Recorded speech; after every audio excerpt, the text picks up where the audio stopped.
Os gatilhos da inveja. Embora certos tipos sejam mais predispostos à inveja, você também precisa ter consciência de que há circunstâncias que tenderão a desencadear esse sentimento em quase qualquer um. Você deve estar bem alerta nessas situações. O gatilho mais comum da inveja é uma mudança repentina no seu status, que altera o seu relacionamento com amigos e colegas. Isso é verdade em especial entre pessoas da mesma profissão. Sabe-se disso há muito tempo. Como Hesíodo observou no século 8 a.C., o ceramista inveja o ceramista, o artesão inveja o artesão.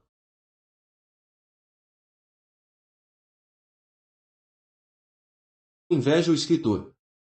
Se você obtiver algum sucesso, é natural que aqueles na sua área com aspirações similares, mas que ainda estão batalhando, sintam inveja. Mantenha uma tolerância razoável em relação a isso. Pois, se os papéis fossem invertidos, é provável que você sentisse o mesmo. Não leve para o lado pessoal o elogio tímido ou a crítica velada. Contudo, tenha ciência de que, entre alguns desses colegas, a inveja pode se tornar ativa e perigosa. Os artistas da Renascença que recebiam encomendas repentinas se tornavam alvo de rivais invejosos, que às vezes se mostravam bem cruéis. Michelangelo claramente invejava o jovem e talentoso Rafael, e fez o que pôde para lhe manchar a reputação e lhe bloquear as encomendas. Era notório que escritores invejassem outros escritores, em especial aqueles com contratos mais lucrativos. O melhor que você pode fazer nessas situações é ter um pouco de humor autodepreciativo e não esfregar o seu sucesso na cara dos demais, pois este, afinal, talvez contenha elementos de sorte. Na verdade, ao discutir o seu sucesso com outros que talvez o invejem, sempre enfatize ou exagere o elemento da sorte. Para aqueles mais próximos de você, ofereça-se para ajudá-los com seus problemas da melhor maneira possível, sem se mostrar condescendente. De forma análoga, nunca cometa o erro de elogiar um escritor na frente de outro escritor, ou um artista na frente de outro artista, a menos que a pessoa elogiada esteja morta.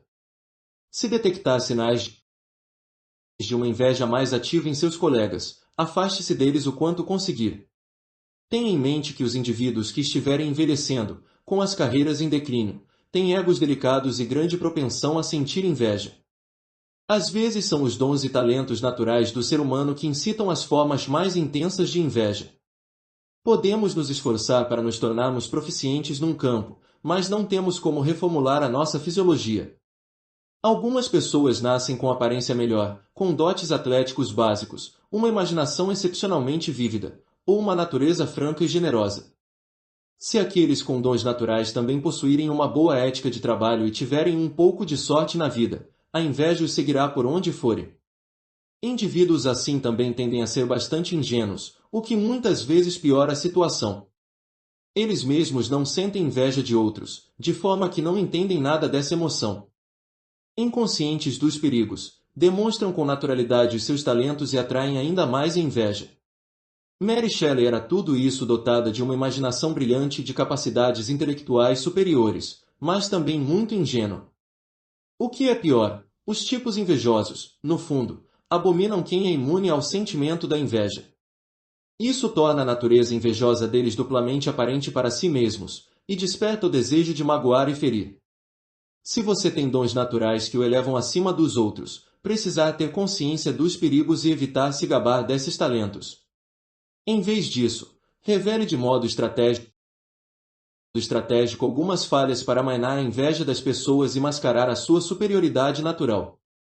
Se for dotado em ciências, deixe claro aos outros o seu desejo de ter mais habilidades sociais. Demonstre a sua imperícia intelectual em assuntos fora da sua alçada. John F. Kennedy dava a impressão de ser quase perfeito demais para o público norte-americano. Bonito, inteligente e carismático, e com uma esposa tão bela, era difícil para o público se identificar com ele ou apreciá-lo. Assim que cometeu, logo no início da sua administração, o grande erro da invasão fracassada a Cuba, conhecida como a Baía dos Porcos, e assumiu a responsabilidade completa pelo fiasco, o seu índice de aprovação nas pesquisas disparou. O erro humanizou. Embora isso não tivesse sido feito de forma deliberada, você pode causar um efeito similar ao discutir as falhas cometidas no passado e demonstrar alguma incompetência seletiva em certas áreas que não diminuam a sua reputação geral. Mulheres que conquistam fama e sucesso são mais propensas a atrair a inveja e a hostilidade, embora isso sempre seja mascarado como algo mais disse que elas são frias, ambiciosas demais ou pouco femininas. Muitas vezes decidimos admirar pessoas que realizam grandes conquistas, e a admiração é o oposto da inveja. Não nos sentimos inseguros ou desafiados pessoalmente diante da excelência delas, e também podemos lhes seguir o exemplo, usá-las como incentivo para tentar conquistar mais. Contudo, é uma pena que isso quase nunca ocorra no caso das mulheres de sucesso. As bem-sucedidas infligem sentimentos maiores de inferioridade tanto em outras mulheres quanto em homens. Sou inferior a uma mulher, eles pensam. O que causa inveja e hostilidade, não admiração. Coco Chanel, a empresária de maior sucesso da sua época, em particular ao se considerar as suas origens como órfã, veja o capítulo 5, sofreu com esse tipo de inveja durante a vida toda. Em 1931, no auge do poder, ela conheceu Paul Iribe, ilustrador e estilista cuja carreira estava em declínio. Ele era um mestre da sedução e os dois tinham muito em comum. No entanto, vários meses após o início do relacionamento, Iribe passou a criticá-la pela sua extravagância e atormentá-la sobre outros defeitos que via nela. Queria controlar todos os aspectos da vida de Chanel. Solitária e desesperada por um relacionamento, ela persistiu, mas mais tarde escreveu sobre o parceiro: a minha celebridade crescente eclipsava sua glória em declínio. Iribe me amava com a esperança secreta de me destruir. O amor e a inveja não são mutuamente exclusivos. As mulheres de sucesso terão de enfrentar esse fardo até que esses valores subjacentes arraigados se alterem. Enquanto isso, elas precisarão ser ainda mais hábeis em se esquivar da inveja e jogar com a carta da humildade. Robert Rubin, em 1938, secretário do Tesouro durante os 2 mandatos do presidente norte-americano Bill Clinton, era mestre supremo no que se referia a mascarar a própria excelência e neutralizar a inveja. Ele começou a carreira na Goldman Sachs em 1966, ascendendo lentamente de posição até ocupar o cargo de codiretor em 1990. Foi uma das figuras principais a transformar a Goldman Sachs no mais poderoso banco de investimentos de Wall Street.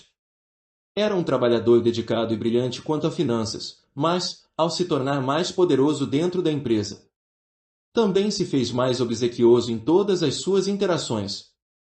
Em reuniões em que era óbvio ser a pessoa com mais conhecimentos, ele fazia questão de pedir a opinião dos associados mais novos presentes, e de escutar o que estes tinham a dizer com atenção absoluta. Quando aqueles que trabalhavam para ele lhe perguntavam o que deveria ser feito em relação a alguma crise ou problema, Rubin os fitava com calma e indagava primeiro: o que você acha? E considerava a resposta com muita seriedade. Como um colega na empresa o descreveu mais tarde, não há ninguém melhor no truque da humildade do que Bob. A frase "essa é só a opinião de um único homem" era algo que ele dizia dúzias de vezes por dia. Era impressionante como Rubin conquistou a admiração de tantos e como tão poucos tinham algo de ruim a dizer sobre ele, considerando o ambiente competitivo em que estavam. Isso revela o poder que você tem de frustrar a inveja ao voltar a atenção para outras pessoas em vez de para si, e ao interagir com elas num nível significativo. Se você se encontrar sob um ataque inveja, a melhor estratégia é controlar as suas emoções. É muito mais fácil fazer isso depois de compreender que esse sentimento é a fonte do problema. O invejoso utilizará a sua reação exagerada como motivo para criticá-lo, justificar as próprias ações e enredá-lo em mais dramas. A todo custo, mantenha a compostura. Se puder, distancie-se fisicamente e também despeça, corte qualquer contato, faça tudo o que for possível. Não imagine que conseguirá de algum modo reparar o relacionamento. A sua generosidade ao tentar fazer isso só servirá para intensificar os sentimentos de inferioridade do invejoso. Este atacará de novo. De todas as maneiras, defenda-se de quaisquer investidas públicas ou fofocas que ele espalhe, mas não cultive fantasias vingativas. O invejoso é um ser miserável, então a melhor estratégia é deixá-lo cozinhar no próprio veneno frio, longe de você, sem qualquer meio de feri-lo no futuro, como Mary fez com Jane. A infelicidade crônica dele é punição suficiente. Por fim, você talvez imagine que a inveja é uma ocorrência um pouco rara no mundo moderno. Afinal, é uma emoção infantil e primitiva, e nós vivemos em tempos tão sofisticados. Além disso, poucas pessoas a discutem ou a analisam como um fator social importante. Entretanto, a verdade é que esse sentimento é mais prevalente agora do que nunca, em grande parte por causa das redes sociais. Por meio da internet, temos uma janela contínua para a vida de amigos, pseudo-amigos e celebridades. E o que vemos não é um vislumbre sem polimento do mundo deles, mas uma imagem altamente idealizada que eles apresentam. Temos acesso apenas às imagens mais excitantes das suas férias, aos rostos felizes de seus amigos e filhos, a relatos do seu autoaprimoramento constante, às pessoas fascinantes que conhecem, às grandes causas e projetos em que estão envolvidos, aos momentos de sucesso nos seus empreendimentos. Estamos nos divertindo tanto quanto eles. A nossa vida parece tão plena quanto a deles. Será que sentimos falta de algo? Em geral, acreditamos, e com razão, que todos temos o direito de viver bem, mas se os nossos colegas dão a impressão de ter mais, deve ser culpa de algo ou alguém. Em casos assim, vivenciamos um sentimento generalizado de insatisfação. A inveja de baixo nível está dentro de nós, esperando para ser desencadeada numa forma mais severa se algo que lemos ou vemos intensifica as nossas inseguranças. Essa inveja difusa entre grandes grupos de pessoas pode até se tornar uma força política, à medida que demagogos podem citá-la contra certos indivíduos ou grupos que têm ou parecem ter mais privilégios do que outros. É possível unir o ser humano pela sua inveja subjacente, mas, assim como com a variedade pessoal, ninguém quer admitir isso, e a situação nunca será vista dessa maneira. Pode-se voltar rapidamente a inveja pública contra figuras públicas, em particular como os Schadenfreude quando estas passam por algum infortúnio. Considere o aumento da hostilidade contra Martha Stewart quando ela enfrentou problemas com a lei. 3. A fofoca sobre os poderosos se transforma numa indústria. O que isso significa é simples. Vamos encontrar cada vez mais aqueles predispostos a sentir a inveja passiva, que pode se transformar na forma virulenta, se não forem cuidadosos.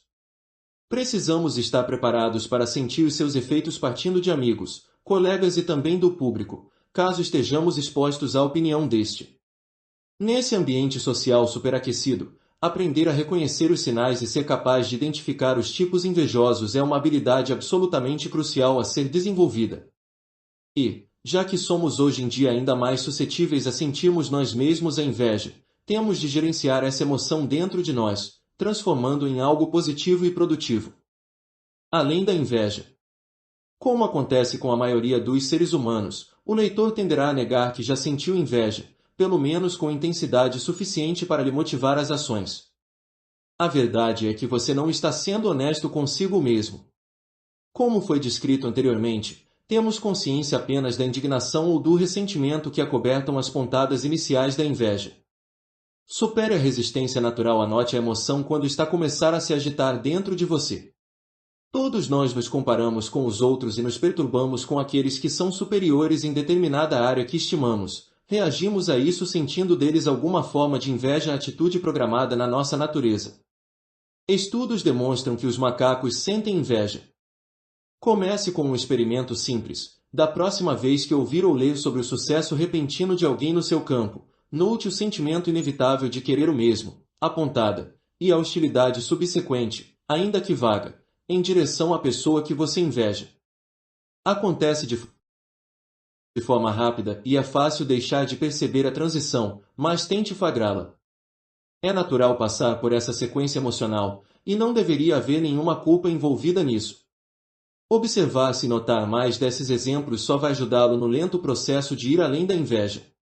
Sejamos realistas, porém, e entendamos que é quase impossível nos livrarmos da compulsão de nos equipararmos aos demais. Ela está impregnada a fundo na nossa natureza como animais sociais. Aspire a uma transformação gradativa dessa inclinação em algo positivo, produtivo e pró-social. A seguir estão 5 exercícios simples que o ajudarão a conseguir isso. Aproxime